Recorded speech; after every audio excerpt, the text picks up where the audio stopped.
नमस्कार, मेरा नाम विक्रम है और आप देख रहे हैं लोकमत राजस्थान। राजस्थान में यूथ कांग्रेस के इलेक्शन हो रहे हैं। इसी विषय पर बात करने के लिए हमारे साथ में स्टूडियो में मौजूद है रवि। खुद आप जिलाध्यक्ष के पद के लिए इलेक्शन फाइट कर रहे हैं। यूथ कांग्रेस का ये इलेक्शन है क्या? सबसे पहले तो विक्रम जी आपका बहुत बहुत धन्यवाद और आपके सभी दर्शकों का भी मैं बहुत बहुत धन्यवाद ज्ञापित करता हूं। जैसा आपने मुझसे पहला सवाल किया कि युवा कांग्रेस के चुनाव चल रहे हैं, जी युवा कांग्रेस के इस प्रक्रिया को हम चुनाव का नाम तो दे सकते हैं, लेकिन मैं आपको बताना चाहूँगा कि ये एक सदस्यता अभियान है और हाँ, इस सदस्यता अभियान में मैं भाग ले रहा हूँ। आपने पूछा कि ये है क्या, मैं आपको बताना चाहूँगा कि जो युवा कांग्रेस की सदस्यता अभियान की प्रक्रिया है, ये राहुल गांधी जी का विजन है कि एक गरीब परिवार से जो संघर्ष करने की क्षमता रखता हो, जो नेतृत्व करने की क्षमता रखता हो, जिसके विरासत में राजनीति नहीं हो, वैसे युवाओं को पार्टी की मुख्य धारा में लाने का जो सपना राहुल गांधी जी ने देखा है, वो इस मुहिम की बदौलत पूरा होने जा रहा है।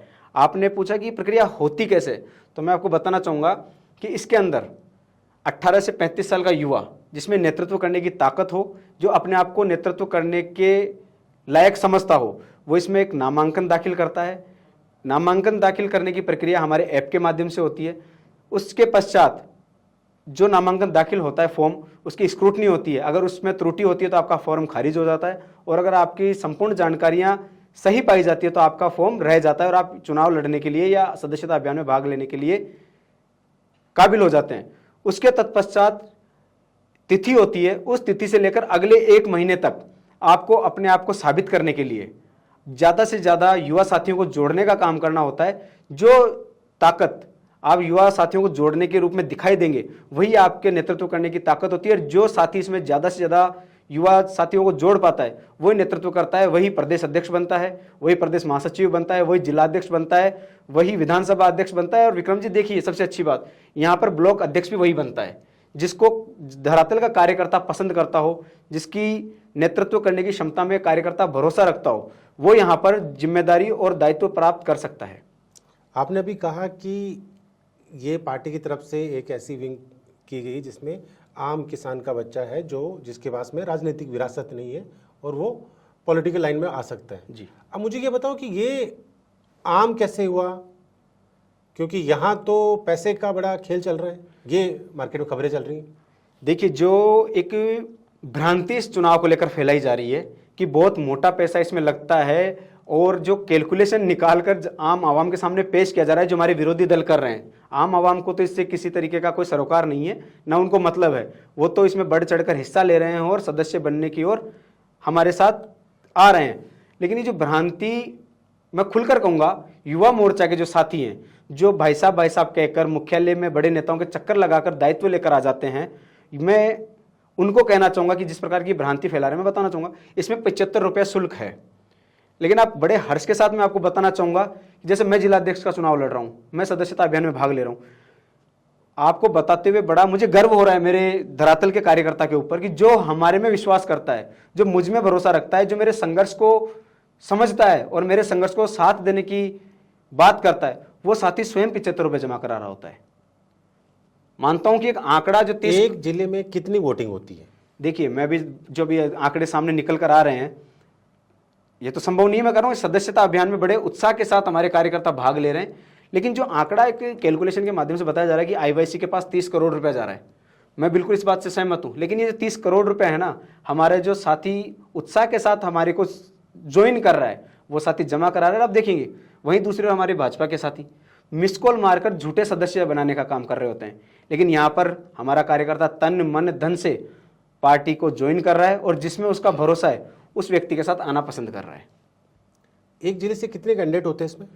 जैसे मैं मेरे जिले की बात करूं तो मैक्सिमम 15 साथी हम इस प्रतिस्पर्धा में भाग ले रहे हैं। कितनी अच्छी बात है, देखिए आप। तो ये तो विरोधाभासी हो गया ना कि एक ही पार्टी के 15 लोग एक दूसरे के खिलाफ वोटिंग कर रहे हैं और फिर एक के हाथ में जब नेतृत्व आएगा तो वो क्या 14 लोग उस एक के पास में चले जाएंगे? जी बिल्कुल, मैं इस बात का जीता जागता उदाहरण हूँ। पिछला चुनाव हमने लड़ा, और पिछला ही नहीं, हमारी तो अगर आप युवा कांग्रेस का इतिहास देखेंगे तो यहाँ चुनाव की प्रक्रिया के तहत ही आ रहा है। और आपने बहुत अच्छी बात की कि विरोधाभास होता है।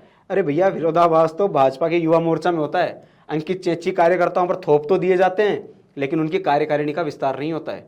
शंकर गोरा भी अभी लेटेस्ट कार्यकर्ताओं पे थोप तो दिए जाते हैं, शायद 52 सेकंड या 52 मिनट, मुझे एग्जैक्ट टाइम नहीं पता है, 52 सेकंड या 52 मिनट के अंदर उनकी कार्यकारिणी को निरस्त कर दिया जाता है। ये वहां चलता है, यहां पर तो कार्यकर्ता बना के भेज रहा है, किसी की हिम्मत नहीं है कि किसी की कार्यकारिणी को भंग कर दे। तो ये तो फिर आपके और बीजेपी मोर्चा में, युवा मोर्चा की कार्यप्रणाली में कोई फर्क नहीं हुआ, क्योंकि उनके पास में गाड़ियां हैं, आप लोगों के पास में गाड़ियां हैं, उनके पास ही पैसा है, आप लोगों के पास पैसा है। वो भी कहते हैं कि आम कार्यकर्ता को आगे बढ़ाते हैं, आप भी कहते हो आम कार्यकर्ता को आगे बढ़ाते हैं। कहना और करना विक्रम जी, इसमें बहुत फर्क है। मैंने भी कहा ना कि मुख्यालय के अंदर जाकर भाई साहब करके पद लाना, क्या शंकर गोरा में ही वो काबिलियत थी कि प्रदेश अध्यक्ष वही बने? या फिर एक सकारात्मक प्रतियोगिता वहां पर कर देनी चाहिए थी कि हाँ तुम 30-40 लोग लड़ो, जिसमें दम होगा वो आ जाएगा। लेकिन ऐसा वहां नहीं होता है, क्योंकि वहां पर सिर्फ और सिर्फ चाटुकारिता के आधार पर दायित्व मिलते हैं। और राहुल गांधी जी ने जो यहाँ पर एक विजन रखा हुआ है, मैं सामान्य परिवार से आता हूँ, मेरे बैकग्राउंड में कोई राजनीति नहीं है। शायद अगर ये चुनाव प्रणाली नहीं होती है, ये सदस्यता अभियान नहीं होता, तो शायद मैं आज प्रदेश के नेतृत्व, जो विपक्ष की भूमिका में था, मैं उसमें नहीं आता। हो सकता है अगर ये चुनाव नहीं होता तो आज आपके बीच में मैं कैमरे के माध्यम से अपनी बात नहीं रख रहा होता। लेकिन राहुल गांधी जी ने जो सपना देखा था ना, एक आम गरीब किसान के बच्चे को मुख्य धारा की राजनीति में लाने के लिए, वो आज सफल होता सा दिखाई दे रहा है हम युवाओं के माध्यम से। भाजपा की अगर मैं बात करूं संघर्ष की, आपके कैमरे हमें भी कवर करते हैं और आपके कैमरे ने भाजपा के युवा मोर्चा के साथियों को भी कवर किया होगा। हाल ही में शंकर गोरा एक प्रदर्शन के दौरान 10 सेकंड से ज्यादा बैरिकेड पे नहीं टिकते हैं, और आपने हमें कई बार देखा है कि जब तक हमारी हड्डियां नहीं टूट जाती है तब तक हम पुलिस के साथ लोहा लेने का काम कर रहे होते हैं, वही विपक्ष की भूमिका में। शंकर गोरा का शासन, शंकर गोरा का प्रशासन, उसके बावजूद 10 सेकंड से ज्यादा बैरिकेड पे नहीं टिके। तो आपकी पार्टी ये कह रही है कि भाई हम इस कैटेगरी में सिर्फ युवाओं को आगे लेके आते हैं। तो राजस्थान का जो नेतृत्व है वो युवाओं के साथ में है या फिर वो बुजुर्गों के साथ में? दो जैसे गुट हो गए, युवा गुट और बुजुर्ग गुट। मैं अशोक गहलोत और पायलट साहब की बात कर रहा हूँ। देखिए, मैं बिल्कुल स्पष्ट रूप से बोलना चाहूँगा कि हमारा जो आज का देश युवाओं का देश है। आज की अगर हम आबादी की बात करें तो 60+ से ज़्यादा प्रतिशत से ज़्यादा युवा हैं, और मैं तो सीधी सी बात युवा हूँ, और युवा होने के नाते युवा वर्ग के साथ जाने की करूँगा। सचिन पायलट साहब की आपने बात की, मैं खुले मन से कहता हूँ कि हमारे युवाओं का जो नेतृत्व होगा वो सचिन पायलट साहब को दे देना चाहिए। सचिन पायलट साहब में वो काबिलियत है कि वो युवाओं के साथ साथ किस तरीके से मातृशक्ति के लिए सोच सकते हैं, किस तरीके से वो बुजुर्गों का सहारा बन सकते हैं, किस तरीके से वो हर वर्ग को साथ लेकर चलने का काम कर सकते हैं। रही गहलोत जी की बात, गहलोत जी 3 बार के सीएम रह चुके हैं, उनके पास संगठन का और सत्ता का अनुभव है। इस अनुभव को युवा साथी के साथ साझा करके एक, जिसको बोल सकते हैं ना, 2 टायरों की से अच्छी गाड़ी चल सकती है। तो युवा नेतृत्व को अनुभव प्रदान करके राजस्थान को आगे बढ़ाने में अपनी अहम भूमिका गहलोत जी निभा सकते हैं। बात मैं नेतृत्व की करूंगा, सचिन पायलट साहब युवा नेतृत्व के सबसे बड़े योद्धा मैं आज उनको कह सकता हूं कि सचिन पायलट साहब ही एकमात्र राजस्थान में ऐसे नेता हैं। और राजस्थान कहना तो एक निम्न सी बात हो जाएगी, अगर भारतवर्ष में युवा हितैषी कोई नेता है तो आदरणीय सचिन पायलट साहब है। आप उदाहरण के तौर पर मैं कई नाम आपको गिनवा सकता हूं कि उन्होंने युवाओं को सत्ता हो या संगठन हो, आम आवाम और आम परिवारों के युवाओं को संगठन में भी भागीदारी देने का काम किया है और सत्ता में भागीदारी देने का भी काम किया है। संगठन के मामले में आपके पास उदाहरण के बतौर मैं बैठा हुआ हूं, और बात करूं सत्ता में तो भाई अभिमन्यु पूनिया जी, अनिल चोपड़ा जी, ऐसे हजारों उदाहरण आपको देश और प्रदेश के अंदर दिखाई दे सकते हैं। लेकिन इनमें से जो आपने जो नाम गिनाए हैं उनमें से तो कोई मध्यम परिवार से, आम परिवार से नाम नहीं है। अभिमन्यु पूनिया जी का मैं आपसे निवेदन करूंगा कि एक बार जाकर इनकी पृष्ठभूमि की आप जांच करें, आपको स्पष्ट पता चल जाएगा कि एक सामान्य परिवार के व्यक्ति हैं, और हम उनको बहुत करीब से जानते हैं कि किस तरीके से उन्होंने संघर्ष किया है, किस तरीके से जब वो मीटिंग्स वगैरह में जाते थे तो हम सहयोग के रूप में गाड़ी लेकर सहयोग के रूप में उनको मीटिंग्स में ले जाने का काम किया। आज के समय में उनका काफिला, आज के समय में उनका रहन सहन, ये देखिए विक्रम जी, आज वो माननीय विधायक हैं और युवाओं में उनका एक अलग क्रेज है। तो उनकी तो गाड़ी एक होती है, उनके पीछे चलने वाले हम जैसे हजारों साथी हैं, तो काफिला तो अपने आप ही बनता चला जा रहा है। उनके अंदर वो नेतृत्व करने की क्षमता थी, उसके बदौलत उन्होंने अपने आप को साबित किया, संघर्ष किया और काफिला उनके साथ जुड़ता हुआ। अनिल चोपड़ा तो खुद भी करोड़पति आदमी बताते हैं। देखिए, सामान्य परिवार से आते हैं, किसान के बच्चे हैं, और किसान का मतलब यही नहीं होता है कि वो बिल्कुल फटे हाल में ही रहे। ये जो आज किसान को हम फटे हाल में देखने का एक मानसिकता बन चुकी है ना, ये वास्तविकता में वो किसान अब नहीं है। और किसान असली वो है, लेकिन किसान का एक चेहरा अलग भी होता है। किसान का मतलब अच्छा रहन सहन भी है, अच्छा खान पीन भी है, अच्छी लाइफ स्टाइल भी है। किसान ऐसे भी रहता है। तो मतलब आप कहना ये चाह रहे हो कि बीजेपी का जो युवा मोर्चा है और कांग्रेस का जो युवा मोर्चा है, दोनों में कुछ खास फर्क नहीं है। मैं कह रहा हूँ दिन रात का फर्क है। आप संघर्ष उठाकर देख लीजिए हमारा, आप सत्ता के अंदर भागीदारी देख लीजिए हमारी, आप सड़कों पर देख लीजिए। मैं बात करूं जब हमारा कार्यकाल था 18 से 23 तक का, मुझे नहीं लगता होगा कि आपके कभी कैमरे साक्षी बन पाए होंगे कि युवा मोर्चा ने कोई प्रदर्शन किया हो। और शायद इन 2.5 साल में आपका कैमरा एक दिन भी खाली नहीं रहा होगा कि युवा कांग्रेस को संघर्ष करते हुए नहीं देख रही हो। ऐसा कोई दिन नहीं रहा होगा। और मैं उदाहरण जीता जागता, मैंने भजनलाल जी के घर पे भी हमला बोला है, मैंने वासुदेव देवनानी जी के घर पे हमला बोला है, मैंने लोकसभा स्पीकर ओम बिड़ला जी के घर पे भी हमला बोला है। कैमरा बोल रहे हो? बिल्कुल बोल हमला रहा हूं। बोला है? हमला बोला है। मेरे पास तो अरेस्ट किए हुए जो मेरे मुकदमे लगे हैं उनके लेटर भी पड़े हैं। ये आप सब लोग देख लो कि ये खुले मन से कह रहे हैं कि हमला बोला है। हमला बोला है हमने। जहां पर भी जन विरोधी नीतियों के ऊपर काम किया जाएगा, जनता के हित अधिकार के ऊपर डाका डाला जाएगा। हमारे नेता राहुल गांधी जी को लोकसभा में जब अपनी बात रख रहे होते हैं, दलित पीड़ित शोषित की आवाज बुलंद करने का काम कर रहे थे और लोकसभा स्पीकर उनको रोकते हैं, तो हम उनके घर पर भी धावा बोलने का काम करते हैं। मां अरावली को लेकर जब इन लोगों ने कानून पारित करने का प्रयास किया, हमने भजन लाल जी के घर पे आरोप डाका डालने का, मतलब उनके ऊपर धावा बोलने का काम किया। तो हम खुले मन से कहते हैं, क्योंकि हम आज़ादी से पहले के जो आज़ादी के पुजारी जो लोग रहे, भगत सिंह जी रहे, और कांग्रेस तो निकली आज़ादी से है, तो हम तो उनके अनुयायी हैं। कहीं ना कहीं हमारे दादा परदादाओं की भी भूमिका आज़ादी में रही है। तो हमारे अंदर तो वो हम मुखबरियों के परिवारों से नहीं आते हैं कि हम संघर्ष करने से डरें। हम आज भी ना गोली से डरते हैं, ना लाठी से डरते हैं, ना जेल से डरते हैं। यूथ कांग्रेस का एक चलन हमेशा मार्केट में ये रहता है कि यूथ कांग्रेस का जो प्रदेश अध्यक्ष बनता है उसको एमएलए की टिकट मिलती है। इस बात में कितनी सच्चाई है? देखिए विक्रम जी, यूथ कांग्रेस का मतलब ही संघर्ष वाले लोगों को पैदा करना है, और जिसमें संघर्ष करने की क्षमता होती है उसको नेतृत्व देना वास्तविकता में संवैधानिक जिम्मेदारी भी है, और कहीं ना कहीं जनता के साथ न्याय करने का तरीका भी है। कि अगर जनता की आवाज को कोई उठा रहा है ना, युवा कांग्रेस का प्रदेश अध्यक्ष के नेतृत्व में आए दिन धरने प्रदर्शन आम आवाम की आवाज को उठाने का काम होता है, और उसको अगर भागीदारी मिल रही है तो जनता के लिए इससे भली बात क्या हो सकती है, और इससे अच्छा न्याय भी क्या हो सकता है कार्यकर्ता के साथ। कि हाँ, जिसने लाठियां खाई, जो जेल गया, जो जनता के हर मुद्दे पर मुखर होकर लड़ाई लड़ रहा है, उसको अगर विधायक बनाया तो कौन सी बड़ी बात हो गई। वो काबिल है, इसलिए उसको इस पद पर बिठाना संगठन की भी जिम्मेदारी है। और देखिए अब जनता भी कितना अच्छे से प्यार कर रही होती है। आप हमारा इतिहास उठाकर देख लीजिए, युवा कांग्रेस का प्रदेश अध्यक्ष हो या युवा कांग्रेस का कोई भी पदाधिकारी हो, जब विधानसभा का चुनाव लड़ता है ना, बम्पर वोटों से जीत कर आता है, क्योंकि वो अपने आप को साबित कर चुका होता है।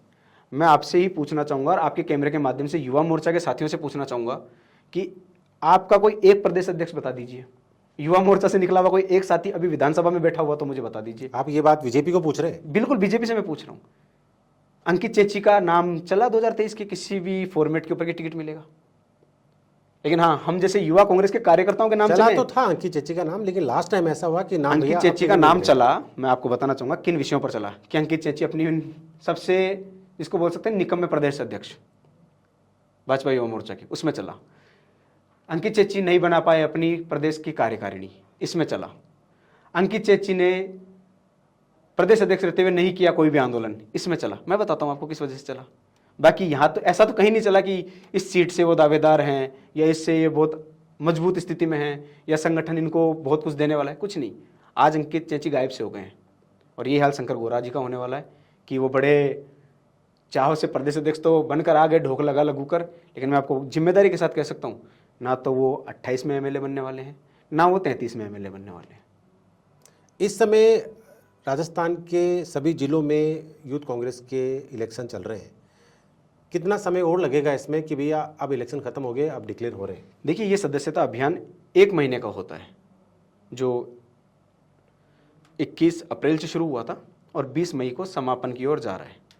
और ज़्यादा बड़ी बात नहीं कहूँगा कि जिस तरीके से उत्साह हमारे साथियों में दिखाई दे रहा है, तिथि और बढ़ा दी जाए, क्योंकि जो हमारे साथ जुड़ने वाले साथियों की तादाद है वो दिनों दिन बढ़ती जा रही है।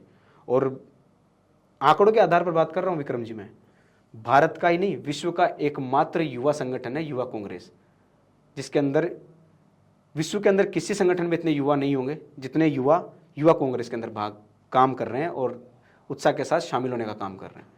तो 1 महीने तक ये चलने वाली प्रक्रिया थी। वैसे तो 20 मई को ये समापन की ओर है, लेकिन जिस उत्साह के साथ हो रहा है, हो सकता है आलाकमान स्थिति को और बढ़ा दे, तो भी कोई बड़ी बात नहीं। राजस्थान में जो दो गुट की बात करते हैं कांग्रेस में, सचिन पायलट और अशोक गहलोत की, सबसे ज़्यादा आपके तरफ से मुझे ये जानना है कि यूथ होने के नाते सबसे ज़्यादा पॉपुलर और सबसे ज़्यादा दिल से चाहने वाला लीडर कौन है? देखिए, पहले तो मैं आपको इस बात का जवाब दूंगा आंकड़ों के साथ।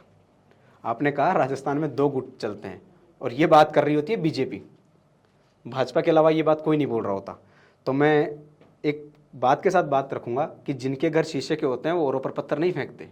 हमारे तो यहाँ 2 आपको दिखाई दे रहे हैं, लेकिन मैं आपको गिनवाता हूँ, आप गिनिएगा। मदन राठौड़, वसुंधरा राजे, सतीश पूनिया, ओम बिरला, ओम माथुर, गजेंद्र सिंह, न जाने किरोड़ी बाबा, सब ने कुर्ते पजामे सिलवा कर रख लिए थे कि हम मुख्यमंत्री बनने वाले हैं।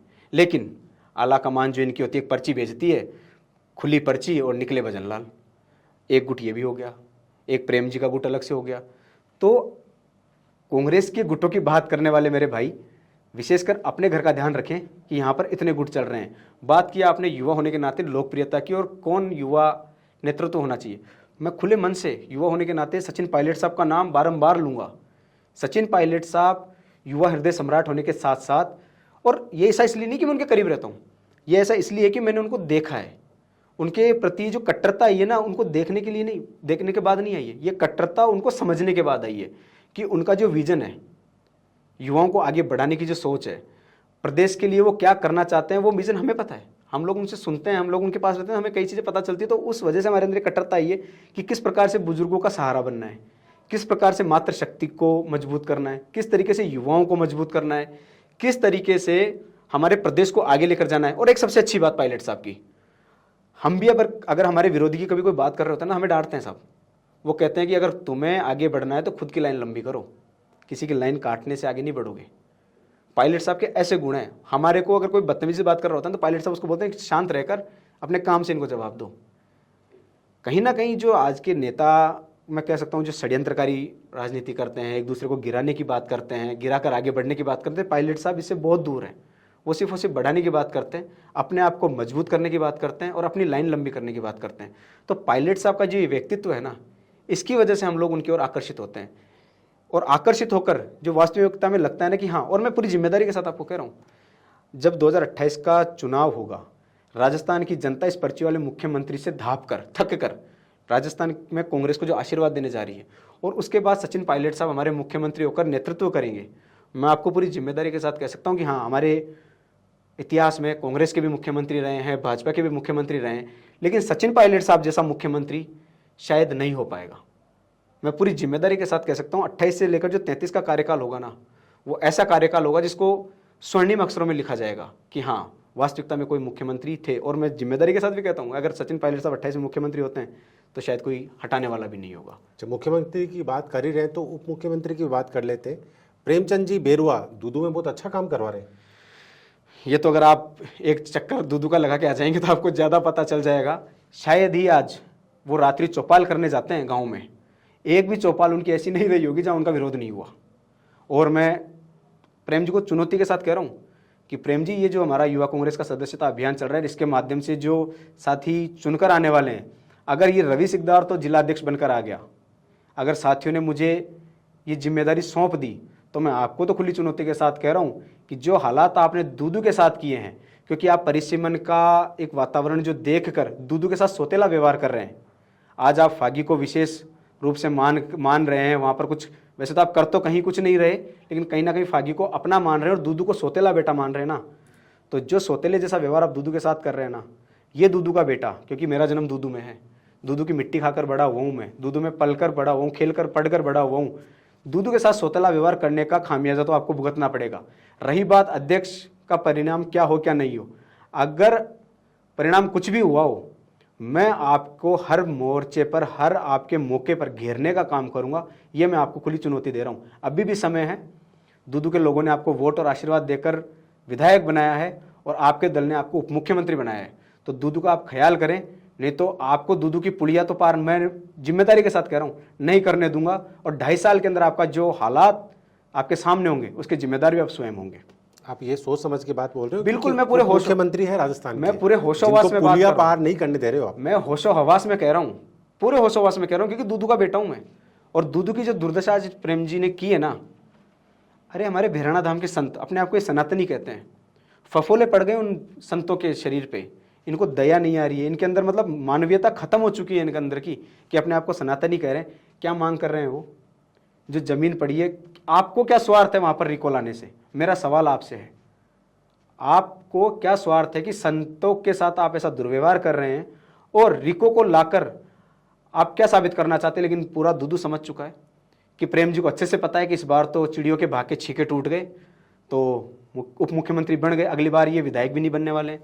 तो जितना सूतना है वो सूतने में लगे हुए हैं, जितना धन इनको खींचना है उस धन को खींचने में लगे हुए हैं। नीट पेपर रद्द हो गया है जी, उसके लिए आप क्या कहना चाहेंगे? देखिए नीट की मैं बात करूं तो 2014 में भाजपा की सरकार आई थी सेंटर में, 2014 से अब तक भाजपा की सरकार है।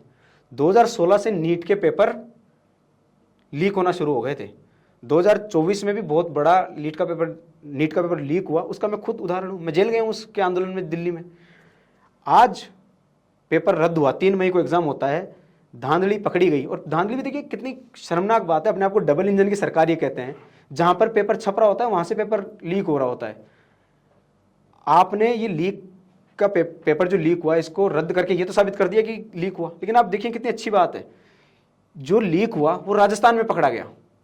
कहीं ना कहीं जो गहलोत जी ने एक ताकत दी थी एसओजी को, वो आज भी ताकत काम कर रही है कि किस मुस्तैदी के साथ डबल इंजन की सरकार लीक करने में लगी हुई थी, लेकिन गहलोत जी के द्वारा जो किया हुआ कानून था वो आज मजबूती से काम कर रहा है। किरोड़ी जी का बयान आया था तो वो कह रहे थे कि इसमें तो क्या बड़ी बात है, कांग्रेस बीजेपी के टाइम में अगर हो गया तो कांग्रेस के टाइम में तो बहुत सारे हो रहे थे, ये कोई नई बात थोड़ी है। मैं किरोड़ी जी को तो कहूंगा कि किरोड़ी जी आप तो कृषि मंत्री हैं और कई जगह आपने नकली यूरिया पकड़ा था, आज तक उन पर कोई कार्रवाई नहीं हुई, तो आपके लिए तो कोई बड़ी बात नहीं है। जब आपने अपनी आंखों से देख लिया कि नकली खाद चल रहा है, बन रहा है, बिक रहा है, तो आपके लिए बड़ी बात नहीं थी। तो ये तो सिर्फ और सिर्फ एक नीट का एग्जाम है और बच्चों के भविष्य से तो आपको कोई लेना देना है ही नहीं। क्योंकि आपने तो, मैं क्या कहूँ, इनके लिए मेरे पास शब्द भी नहीं है और मेरे ऐसे संस्कार नहीं है कि मैं वरिष्ठ जनों के लिए ऐसे भाषा का प्रयोग करूँ। लेकिन बात पेपर लीक माफियों की करें तो वसुंधरा राजे जी के कार्यकाल में पनपना शुरू हुआ था। 19 बार पेपर लीक हुए थे। कांग्रेस के राज में आते आते पेपर लीक हुए, मैं स्वीकार करता हूं इस बात को, पेपर लीक हुए, लेकिन आप उसका परिणाम भी देखिए कि किस तरीके से पेपर माफियों की कमर तोड़ने का भी काम किया गया। कितनी गिरफ्तारियां हमारे कार्यकाल में हुई।